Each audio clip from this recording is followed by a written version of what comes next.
안녕하세요. 서현중학교 1학년 이하민입니다. 인스타그램, 페이스북, 가깝게는 카카오톡 프로필 사진까지 여러분은 SNS에서 어떤 존재로 계십니까? 여러분은 SNS를 하실 때면 어떤 기분이 드십니까? 저는 성격상 어디에 글을 올리거나 사진을 찍어 올리지는 않지만 맛있는 음식이 나오면 인증샷은 꼭 찍습니다.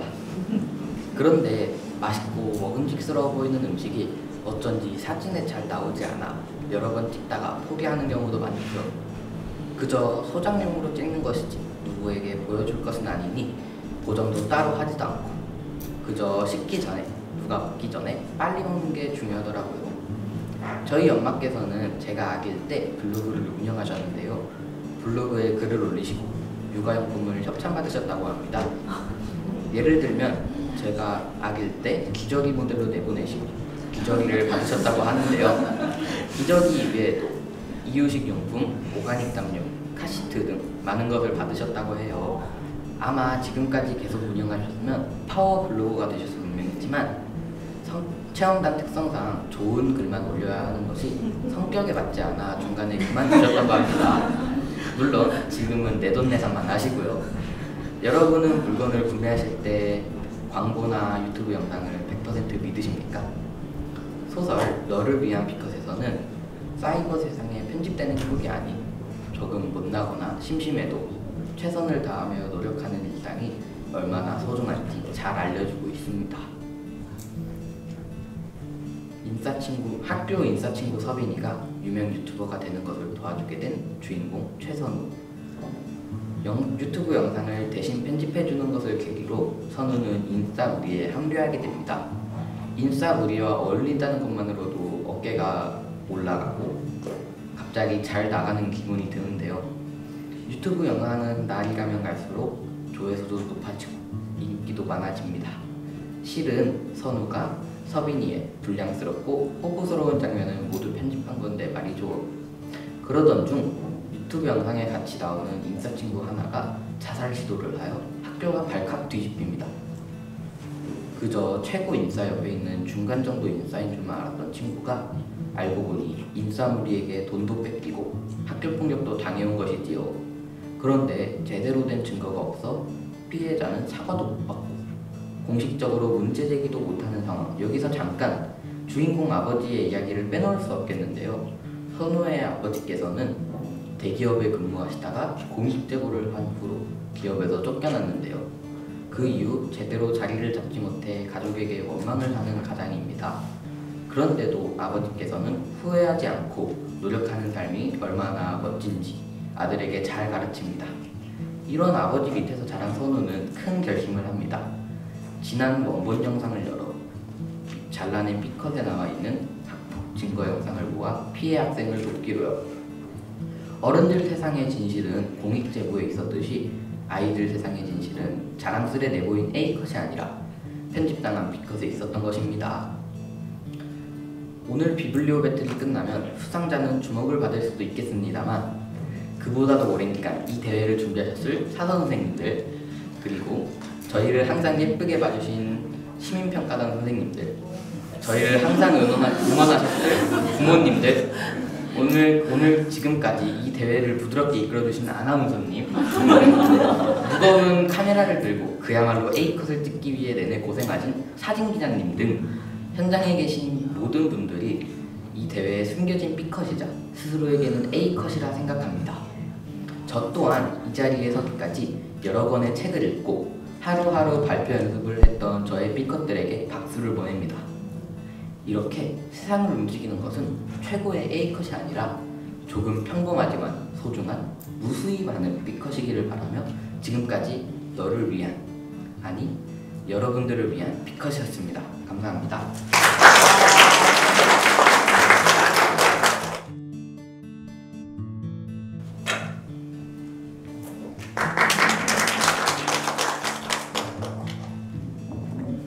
안녕하세요. 안용중학교 2학년 이완호입니다. 제가 오늘 여러분께 소개할 책은 어니스트 해밍웨이 작가님의 노인과 바다입니다. 워낙 유명한 고전 작품이기에 여러분 모두가 읽어보셨을 것 같은데요. 주인공 산티아고는 멕시코만에서 고기잡이를 하는 노인입니다. 그는 84일간 고기를 잡지 못해 주변 사람들로부터 살라우라고 조롱을 당하죠. 살라우는 지독하게도 운이 없는 사람을 뜻합니다. 나중에는 함께 고기잡이를 나가던 소년 마놀리마저도 부모의 반대로 같이 바다에 나가지 못하게 되죠. 85일째 아침, 노인은 다시 바다로 나갑니다. 그런데 그에게 엄청난 행운이 찾아옵니다. 바로 자신의 배보다도 60cm는 더 클 것 같은 물고기가 미끼를 문 것이었죠. 하지만 그 물고기는 결코 만만한 상대가 아니었는데요. 물고기는 미끼를 문 채 노인의 배를 북동쪽으로 끌고 갑니다. 노인은 3일간 치열하게 물고기와 대치합니다. 그동안 노인의 손에는 쥐가 나고 손바닥이 벗겨지는 등 여러 고통이 닥쳐옵니다. 또 등도 너무 아팠고 정신도 점차 흐려지기 시작합니다. 설상가상으로 마실 물과 먹을 것까지 모두 바닥을 드러내게 되죠. 노인은 물고기가 이제 그만 포기하라고 말하는 것처럼 느껴요. 하지만 그는 인간이 무엇을 할 수 있는지 보여주겠다며 끝까지 포기하지 않고 안간힘을 다해 버팁니다. 그 과정에서 노인은 엄청난 고통 속에서도 바다와 청새치에게 형제에 가까운 애정을 보여줘요. 끝내 그는 사력을 다해 싸워내며 마침내 그 물고기, 청새치와의 싸움에서 승리하죠. 하지만 노인의 싸움은 아직 끝나지 않았습니다. 뜻하지 않은 불청객들, 바로 죽은 물고기의 피냄새를 맡고 몰려든 상어떼들인데요. 자신이 잡은 물고기를 지키기 위해 노인은 이를 악물고 싸웁니다. 작사를 잃자 노에 칼을 묶어 싸우고 칼이 부러지자 몽둥이로, 나중에는 키 손잡이까지 동원해 상어떼를 물리치는 장면은 숨이 막힐 정도로 처절합니다. 하지만 항구로 돌아왔을 때 물고기는 5.5m짜리 앙상한 뼈만 남게 되죠. 사람들이 조각배 주변으로 몰려들어 경탄하는 것도 모른 채 노인은 긴 싸움에 지쳐 잠이 듭니다. 그리고 소년 마놀린이 옆을 지키는 가운데 노인은 사자금을 보게 되죠. 결과만 보면 주인공은 실패자입니다. 84일째 물고기를 잡지 못하고 그나마 잡은 물고기마저 뼈만 남은 채 돌아와 지쳐 쓰러져 있으니까요. 하지만 노인과 우정을 나누는 소년 마놀린만은 노인이 결코 진 적이 없다는 사실을 깨달아요. 마치 꿈속의 사자처럼 인간의 신념을 지켜냈다는 사실을요. 여러분, 저는 과정보단 결과만을 중시하는 요즘 세상에서 이 책의 가치가 더욱 빛난다고 생각합니다. 이 책을 읽고 저는 끝까지 포기하지 않고 도전하는 용기에 대해 다시 생각해보게 되었습니다. 산티아고 노인은 이런 말을 합니다. 인간은 파괴될 수 있어도 패배할 수는 없다 라고 말이죠. 우리가 최선을 다해 도전하고 노력했을 때 우리는 물질적으로 파괴될 수 있어도 정신적으로는 파괴되지 않는다는 것이죠. 인간에 대한 신념과 가능성에 대해서 믿음이 생기고 가슴이 웅대해지는 소설 노인과 바다를 읽고 무슨 일이 닥쳐와도 끝까지 포기하지 않고 도전할 수 있는 힘을 길러보셨으면 좋겠습니다. 감사합니다.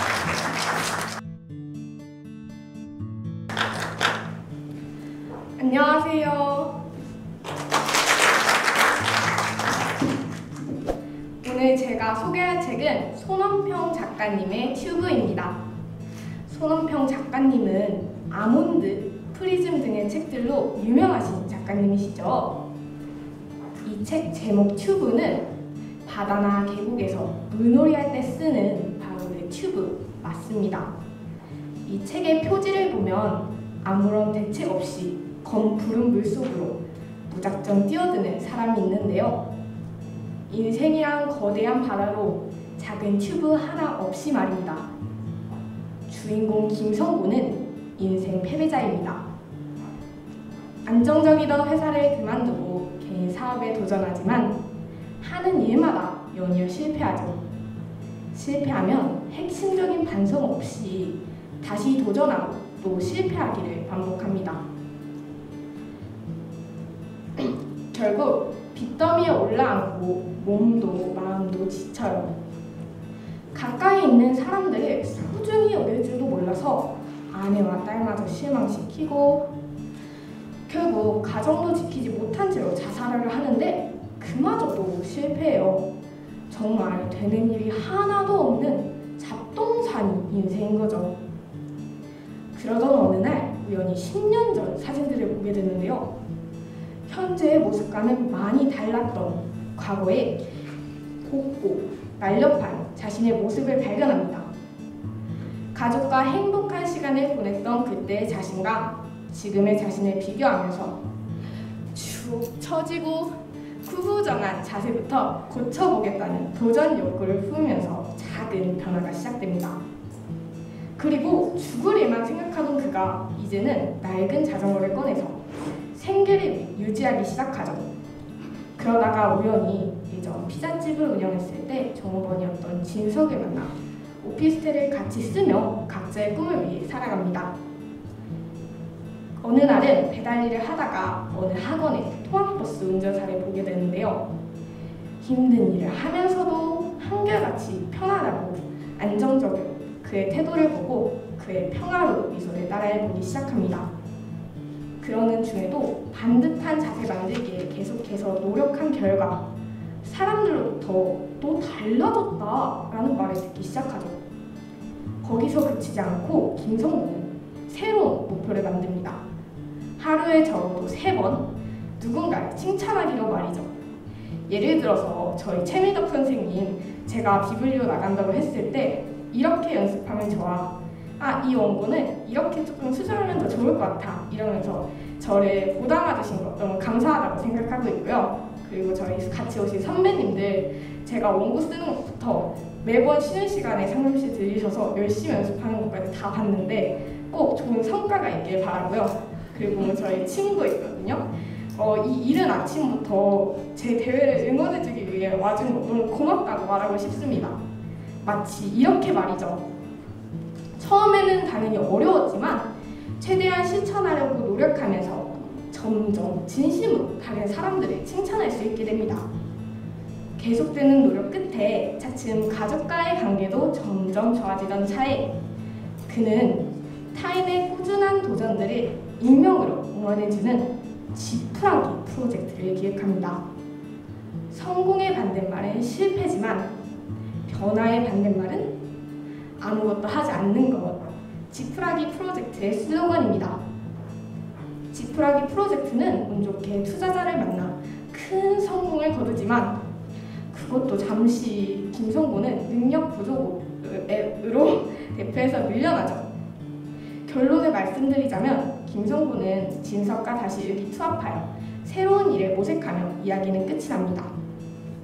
여러분들, 저는 아직 인생을 잘 모릅니다. 하지만 책 속에서 말하는 것처럼 인생은 더러 반짝이는 순간도 있지만 대체로 삶은 차갑고 깊이를 알 수 없는 수렁 같을 수 있다는 말을 이해합니다. 그러면 어떻게 살아야 할까요, 도대체? 성공하든 실패하든 일단 하라. 아무것도 하지 않는 것보다 도전하려는 것이 중요하다. 책 속에서 전하는 교훈입니다.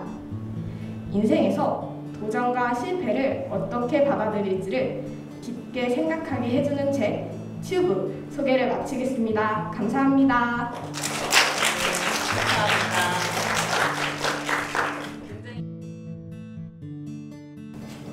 안녕하세요. 안영중학교 2학년 15살 박가을입니다.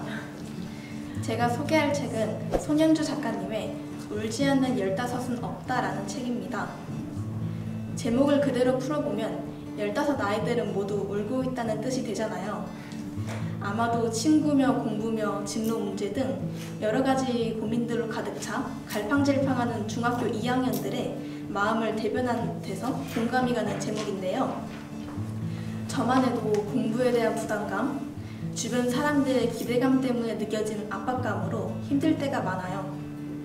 거기다가 제가 하고 싶은 일이 엄마가 원하는 진로와는 너무나 달라서 생각이 복잡하고, 그래서 2학기를 시작하면서 마음이 많이 무거운데요.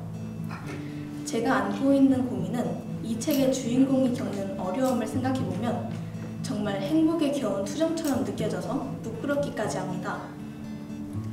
주인공 준호는 엄마와 동생 그리고 17마리의 유기견들과 함께 살고 있습니다. 아빠가 교통사고로 돌아가신 뒤 엄마는 깊은 상실감과 우울증에 빠져 있었는데, 그나마 엄마를 살아가게 하는 것은 5만 가지 사연을 간직한 채 모여든 유기견들인데요. 엄마는 친자식처럼 버려진 개들을 돌보지만 병들어 죽고 사고로 죽어가는 개들을 보면서 더 큰 상심에 빠지기도 합니다. 어려운 형편에 많은 개들을 돌보는 것은 결코 쉽지 않아요. 결국 준호의 생일날 살던 집에서 쫓겨나 근처 공터에 망가진 버스 안에서 살게 됩니다. 준호는 이런저런 상황에 마음에도 없이 개와 엄마에게 가시돋친 말로 상처를 주기도 하고 혼자 고민하고 괴로워하기도 하죠. 거기다가 준호는 학교에서도 학교 폭력을 당합니다. 무관심하고 짜증만 내는 담임선생님과 상담선생님은 아무런 도움이 되지 못해요. 설상가상으로 준호는 위장 전입이라는 의혹까지 받게 됩니다. 정말 죽어라 죽어라 하는 거죠. 그런데도 준호는 학교를 빠지지 않고 꿋꿋이 다니며 버팁니다. 어느 날 예지라는 친구가 통영에서 전학을 옵니다. 그런데 새로 전학 온 예지마저 학교 폭력에 시달리게 되고 준호가 예지를 도와주면서 둘은 점차 친해지게 되죠. 그런데 이 둘에게 계속 학교 폭력을 가하던 효재가 준호가 사는 버스에 찾아오게 되고 버스에 살고 있다는 사실을 다른 아이들에게까지 알립니다. 준호는 학교에 간 준호와 예지는 그 다음날 더 심각한 학교 폭력을 당하게 되죠. 결국 준호는 학교폭력 신고센터에 전화하게 되고 학폭위가 열립니다. 주변 친구들의 증언과 증거 사진, 동영상 등으로 효재는 처벌받게 되고 결국 자퇴까지 하게 됩니다. 이날 버스로 돌아간 준호는 사람들이 버스를 치운다는 말을 듣고 유기견들을 입양 보내기로 결정하죠. 준호는 친구들과 함께 버스에서 유기견 입양 파티를 열기로 합니다. 저는 준호의 용기가 정말 대단하다고 생각됐고 앞으로 저에게 어떤 어려움이 닥쳐오더라도 당당하게 맞서서 해결책을 찾아낼 수 있을 거라는 믿음이 생겼습니다. 누구나 자신이 안고 있는 문제가 가장 큰 고민이라고 생각하죠. 그런데 어떤 문제가 닥쳐오더라도 포기하려 하지 않고 해결해 나가려고 한다면 못할 일도 없다는 용기를 주는 책 울지 않는 15은 없다. 꼭 읽어보시길 바랍니다. 그리고 15살짜리를 키우시는 부모님들께 이 책 제목처럼 저희 모두 불행에 빠져서 울고 있는 것만은 아니고요.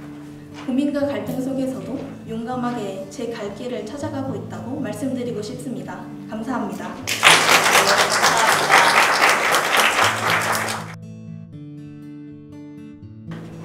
안녕하세요. 박채림입니다. 자고로 세상은 외모지상주의 시대인 것 같습니다. 어떤 사람들은 오로지 겉모습만 보고 그 사람의 값어치를 쉽게 평가해버립니다.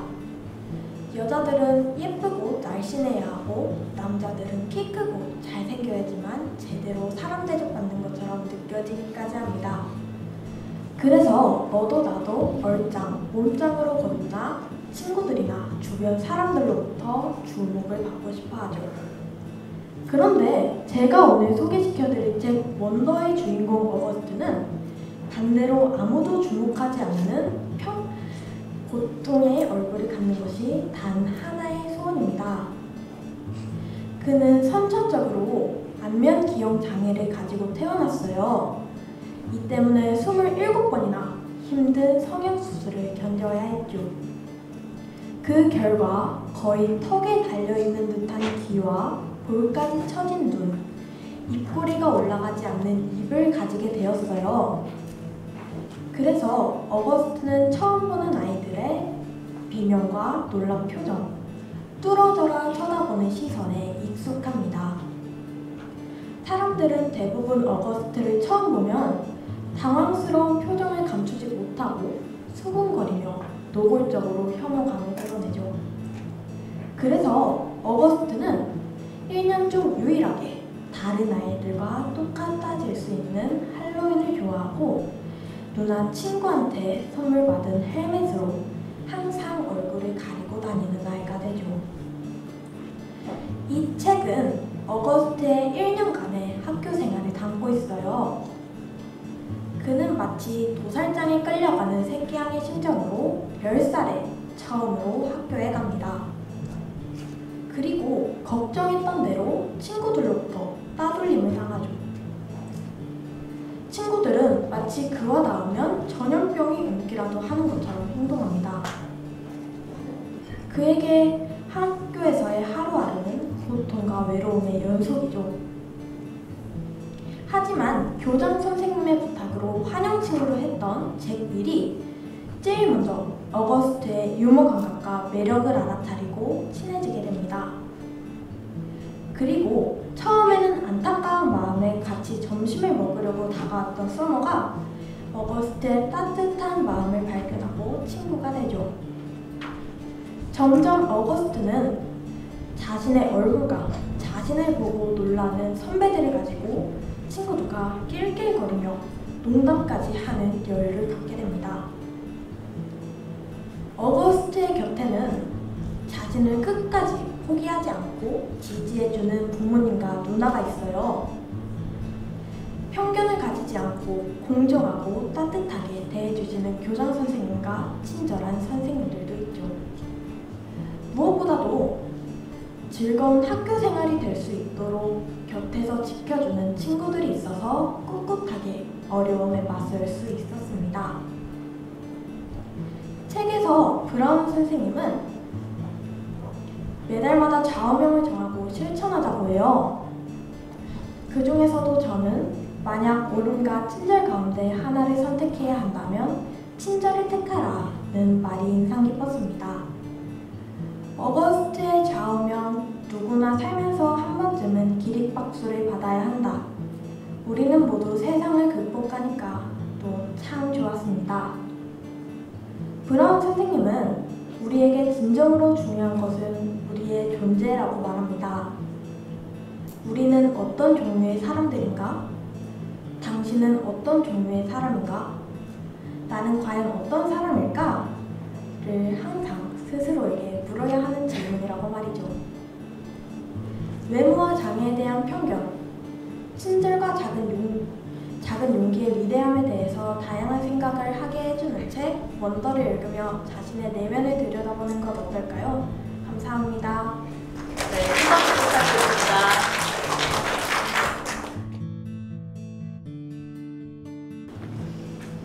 안녕하세요, 여러분. 이렇게 보니까 구면인 분들도 계시고 오늘 처음 온 분들도 계시는데요. 다시 한번 인사드립니다. 저는 최아랑입니다.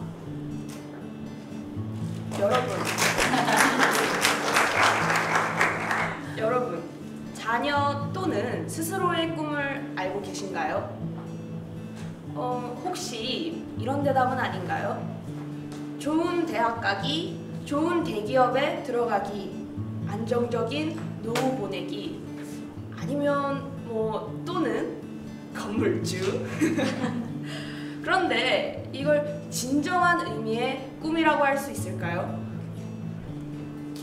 이 날카로운 질문을 던진 사람은 꿈이 없다고 말하는 그대에게 저자 우에마스 스토무입니다.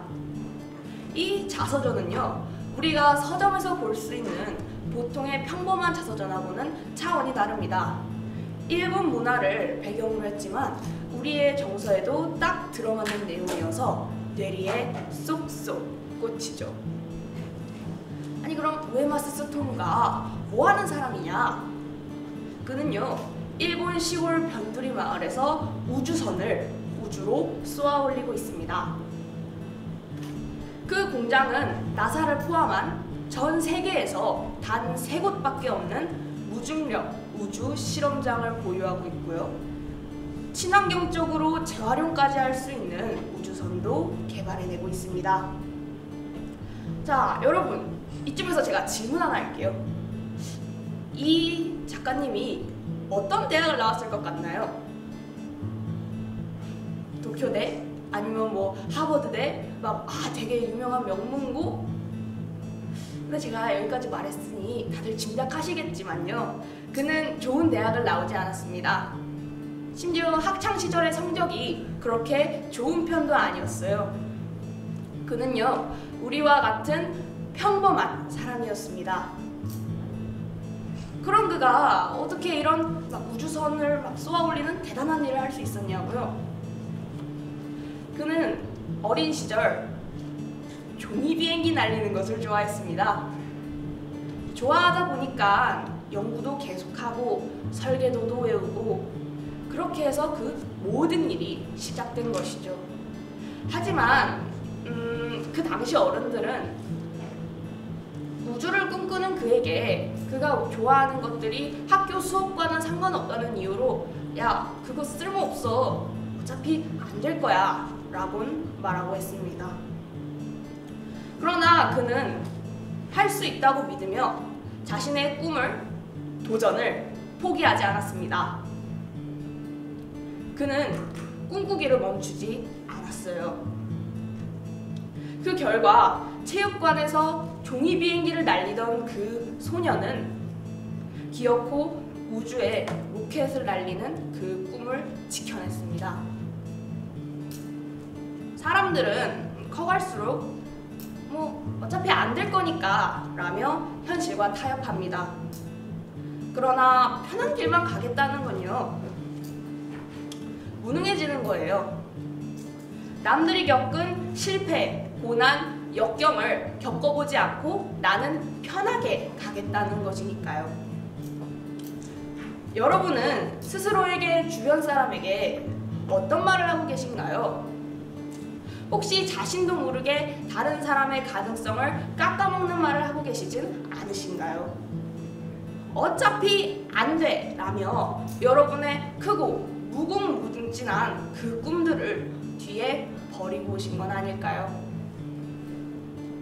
저는 소설을 좋아합니다. 종이와 활자 안에서만 가능한 이야기 또는 그 사람이 평생 살았던 이야기를 담은 책. 가슴이 설레이지 않나요? 저는 이런 책들을 정말 좋아하거든요. 그래서 저는 언젠가 책을 한번 내보려고 합니다. 만화도 그려보고 싶고요.